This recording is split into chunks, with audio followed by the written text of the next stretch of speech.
All right, so we don't have a name for this. This is just a conversation from Elements. My name is Abdullah Powell, and I'm here with DJ Apryl Reign. What's up? And Stallitix. Hola. And so we're just talking, and we don't have a set agenda actually, but we want to definitely talk about, the unrest that's going on in the country and in our own city. And maybe some other things as well. But, I think first to get things going, maybe talk about Stallitix. It might be helpful for you to kind of kick us off. You were actually out with the protesting group for Black Lives Matter on Sunday. Yeah. So talk about just the energy and what you saw. Yeah. The city is very tense right now. My best friend Jay Hill organized that Sunday. There's a lot of people that are very, very vocal about what's going on in America with the death of George Floyd and Breonna Taylor and Ahmaud Arbery and many others that passed a long time ago. It's a lot of marching, a lot of protesting, and it's very confrontational, very not fighting, but very in your face. Like, there's a lot of people who do not who are not afraid to say to the police, like, y'all messed up, do better. There's a mix. A lot of people want to be peaceful. There are some people who just want to, go mess things up, and that you have to be careful because a lot of people are not even black. A lot of people are not black people. A lot of people are just white people who are non-black people who are just here. They want to support it, and I think their intentions are good to be there and allow us to speak our mind and feel like we have a voice and support our cause. But we're not asking to tear down the city. We just want justice. Anything in the world, we want justice. I don't think right now it's a point where it's not where we need to have violence. I think it's getting to a point where you may have to fight for yourself, because there's been a lot of people who've been arrested. Police shooting people in the face with rubber bullets, like children getting freaking pepper sprayed. That's not a human way. I mean, you don't treat anybody like that. For the freedom of speech to speak out against police brutality, speak out against systemic racism. A lot of people are in very in between. Me, myself, and my cousin Brandon are his uncle and his dad are part of police. His uncle, my cousin, is the chief of police. So I have to be mindful of what I say. Like, I'm a black man American. I'm going to protest. A lot of people are saying death to cops. It's like, hold on, real quick. Said death to cops. Like, some people are saying we want to kill. He's like, hold on, real quick, because some of those people a lot of black people or people of color who are cops, they wanted to be there to help fight against the system. A lot of times they're going through stuff.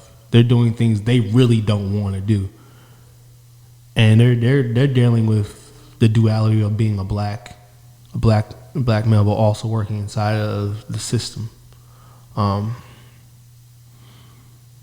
And I get the anger, but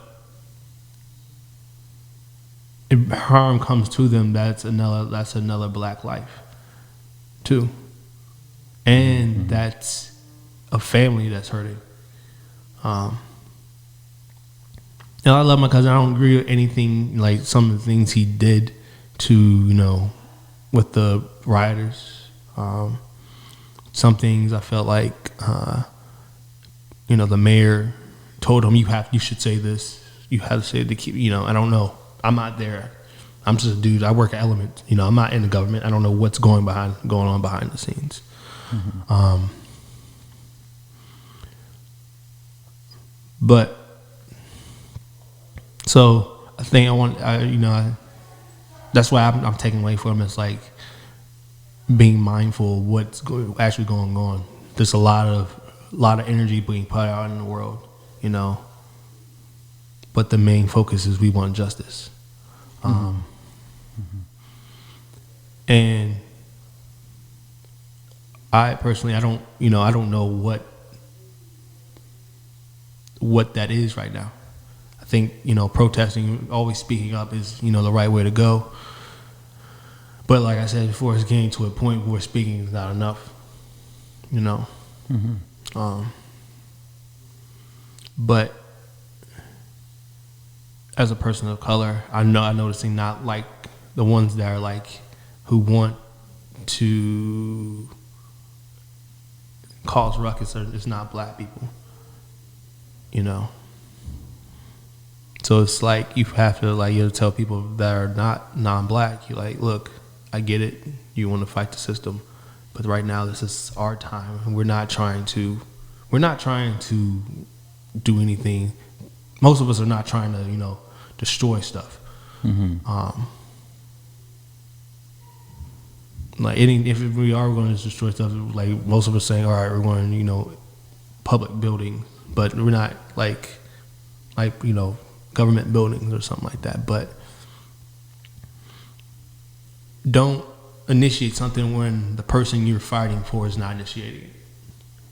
In a sense, because well, that's going to come back on us. That's going to say, oh, people, Black Lives Matter, or they're tearing up the streets. No.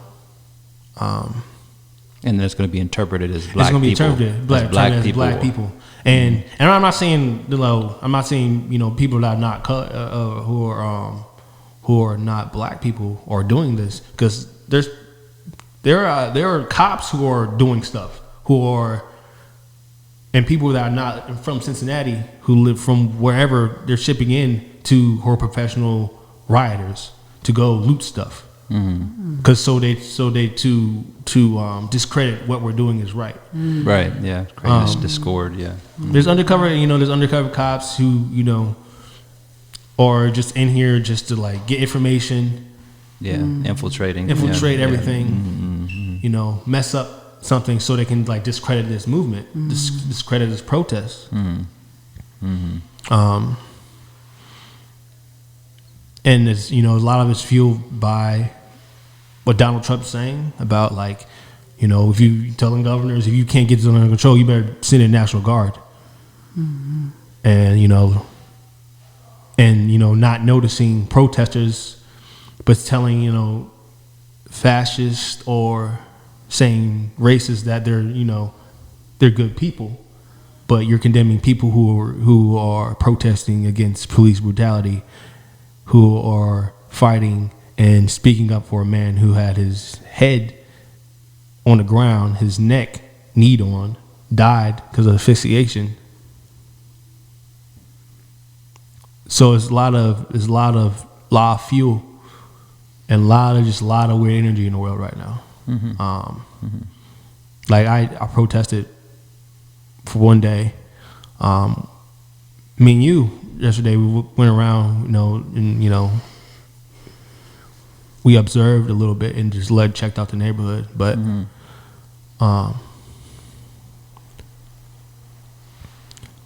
it's too much energy, man. I'll be real. It's hard for me because, like I said, I'm dealing with a lot of stuff, a lot of duality.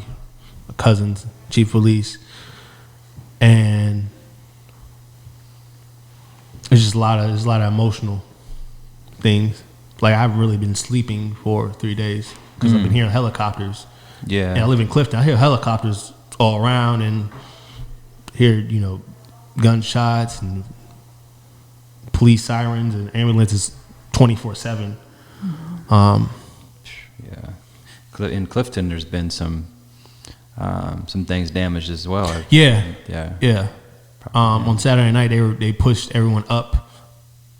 It seemed like people were pushing up to Clifton, and they were met by the police and stuff like that. And well, maybe April. I know you did a video on talking about justice. Yeah. I thought you might, if you're interested in talking more about, what you said on the video and any reflections on things that you've been thinking about, and I know I got a call from you. Shoot, was it Friday night or? Yeah, Friday. Mm-hmm. Friday, like 1 a.m. It's like April. A lot of people pocket dial me because I have Abdullah's ABs will be at the top of your phone list. So I get a lot of accidental calls. Mm-hmm. So I was like, well, I don't know if April is calling me on accident, but I just picked it up. Mm-hmm. I forgot. I think we were watching Sonic or something, man. Mm-hmm. I picked up and April told me that there's protesting going on down on Ray Street, and they're close to the old Elements, and I think you said the City Gear had been damaged, and we actually walked past the City Gear, and City Gear definitely was hit up, but the old Elements actually was intact. I didn't see anything happen to that space, but you've been kind of on top of things since then and following. So, any reflections that you have? Yeah. So I got a call just as you were shocked when I called you that late at night. I was shocked because a DJ that I normally don't talk to all the time, but know really well, called me up. And it's like, April, man, they down there.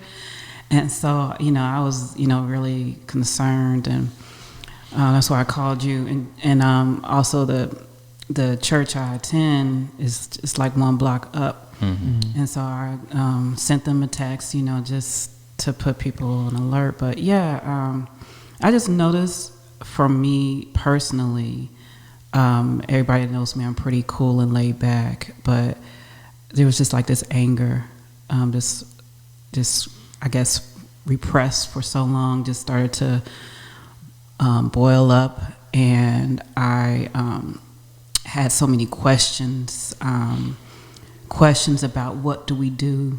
I'm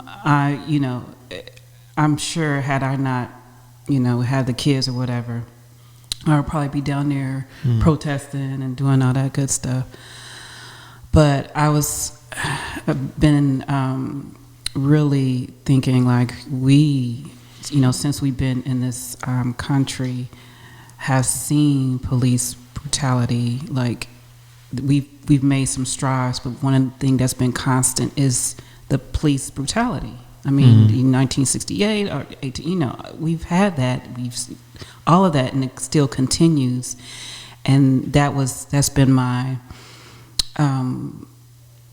just really my question. Like, but this, it does seem different. I almost teared up seeing a lot of the white allies really stepping up, and more so than I've seen in a lot of the pictures and stuff. So I've been happy about that it's just not all on our shoulders, and that's part of what I said in the video, just not as explicit, but just those that have the power to speak up, because we are the minority, and but each time that we've had, from my opinion or observation, when we have systemic change, we needed to have those in power to be a part of that and to do the legislation and all that stuff.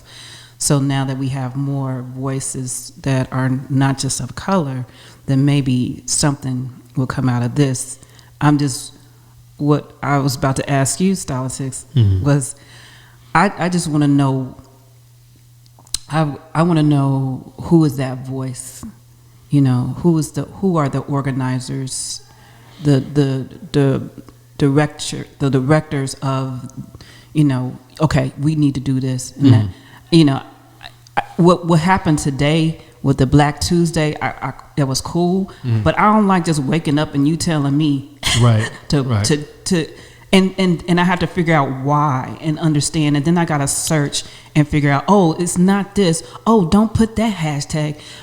I need some clarity. We want to get, we want to do, and we want to help, and I want to be able to listen to that voice. I want the organizers, white, black, whatever, who are part of the movement. We all be on one accord, so we know. I know that's going to be difficult, and I know that those who don't want to see that happening are probably a part of, the infiltration, and you want division in that. You don't want people to be collective because you're going to get more stuff done. But that's I really need to see that, and my ears are open, and so I'm watching. I saw, Jeff Pastor. I saw HD. I saw, of course, Iris. And I'm looking, and I'm going to their pages trying to figure out what is your message. Right. And this morning I didn't see anything about Black Tuesday. You feel me? Right. So I'm frustrated because I'm for those that want to be a part of the movement, and it's not you're going to have your to go back to the protesting.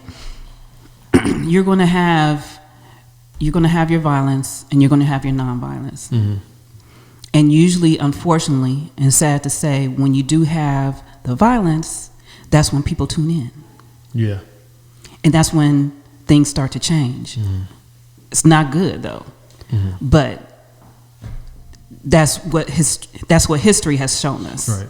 That's just a part of the history. When we've seen that major systemic change, a lot of people died. A lot of people got the dogs called out on them, and a lot of fires was burning. You know what I'm saying? Even here, after the whole riots, Elements is here. Right. Elements is here. And I don't think if somebody was doing the nonviolent silence, getting on the knees, honestly, I don't think Elements would be in existence. Right. To be real. So, but that part of, it. So, but I know I'm not going to be out there burning buildings. I'm going to be doing something in our own way, like we are. So we, podcasts, we're speaking about it. We're trying to organize the youth to speak about it, and then and just speak truth. And I also want to get behind the other people who are in that same mindset. Speaking truth, white and black, and organizing. So my ears open. So if you you have that information, please give it to me. Right. I hear you. Blackout Tuesday is the most confusing thing, and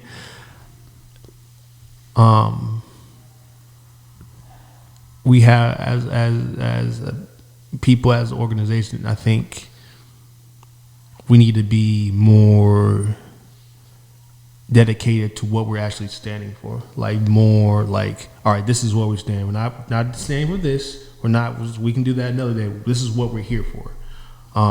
Because it's like I said, there's a lot of messages going and coming from out of nowhere, and it's like, nah, we're not.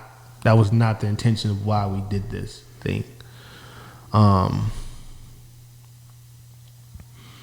So probably Blackout Tuesday is probably, we're going to put that as a minus in the books, because not just you, but a lot of people I respect, a lot of people I respect were like, this is not probably the best thing to do.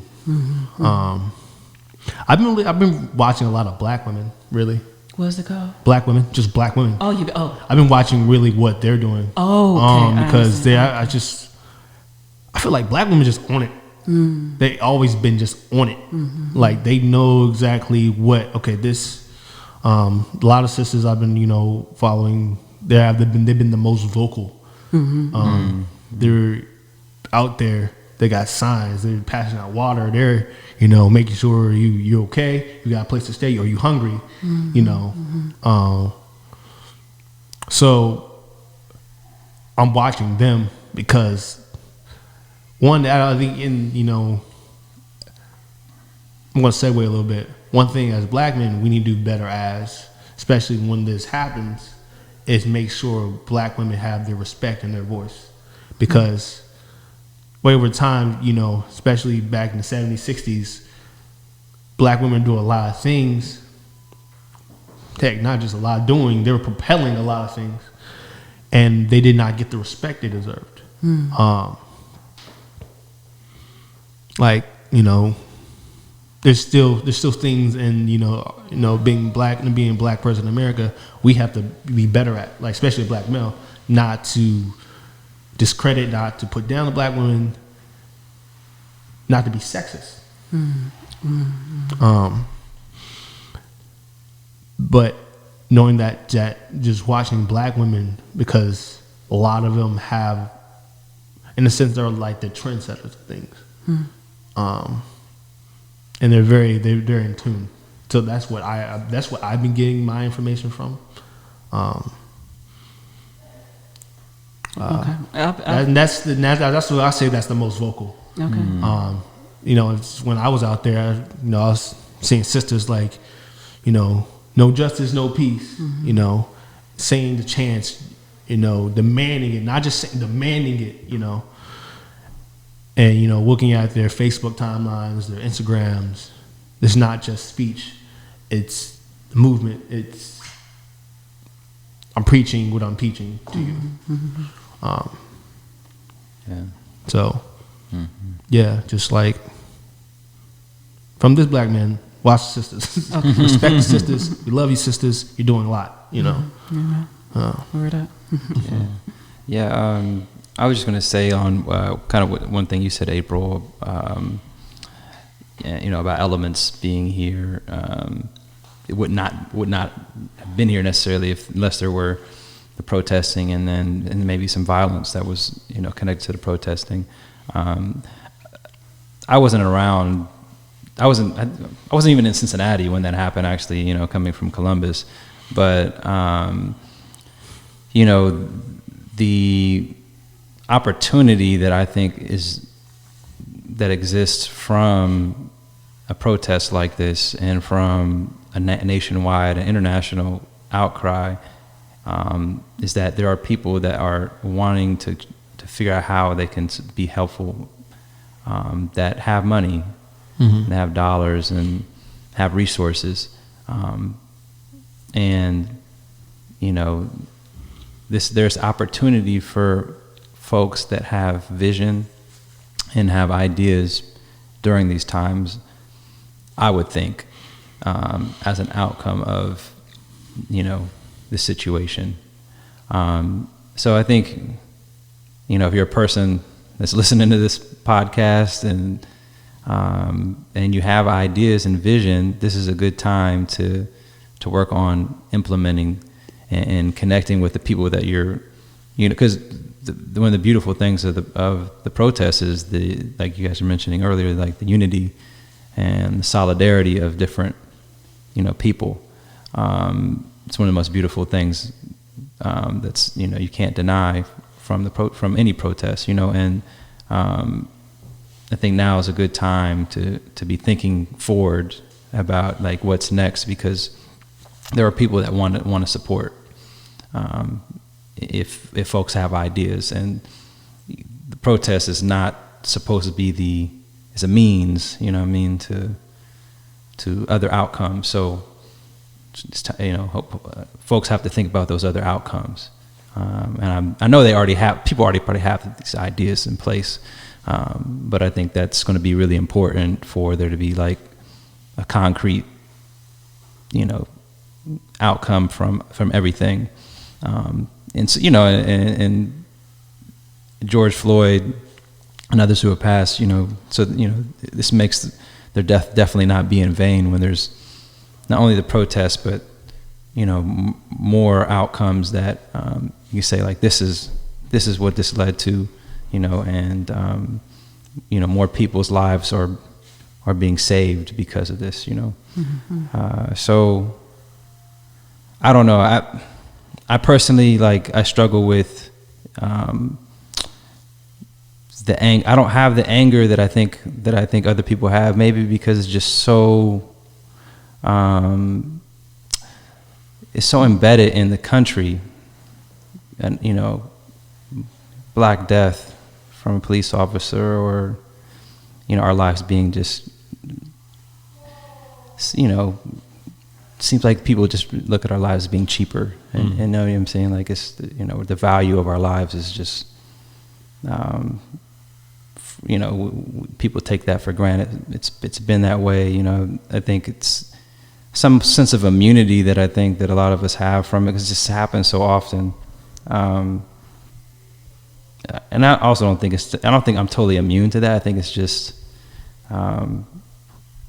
just all this stuff that we see every day. I mean, it just makes you just less focused. But I think it's beautiful that folks are making everyone pay attention. Like, you know, one death, you know, I think in the scripture and in most religions, you know, one death is like you killed all of mankind. I think that's like, I know it's in Islam, and there's something like that, you know, like you kill one person as if you killed the whole, and one person innocent as if you killed all people, you know, or if you save one person, it's like you save all people. So, you know, like, I think bringing to the forefront, you know, any an injustice like this is what's right. It's righteous. It's good. It's beautiful.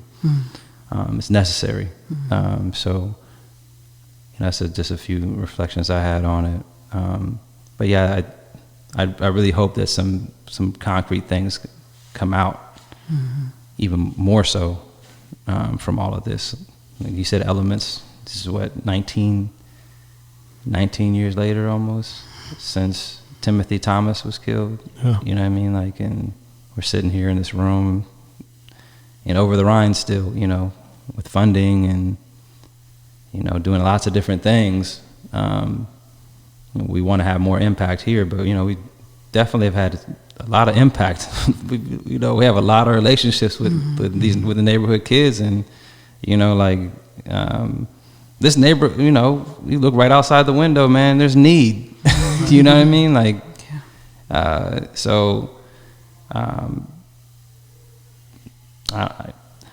you know, the protests are important. We gotta do more work too. There's more work to be done, you know, because like you said, you can look right out the window, man. It's, you know, generations are going to be lost if there's not more help in these neighborhoods. Right.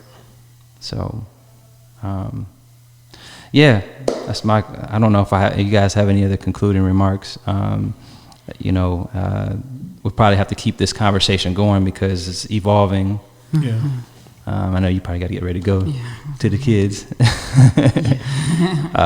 So I guess we'll just, any final words, or good to go? Read. You know, read literature. That's anything, you know, just read literature and read literature that's maybe, you know, opposing your views, so you can argue, you know, not argue with anyone else, but argue with yourself. Why are you doing this? Why you disagree with this? You know.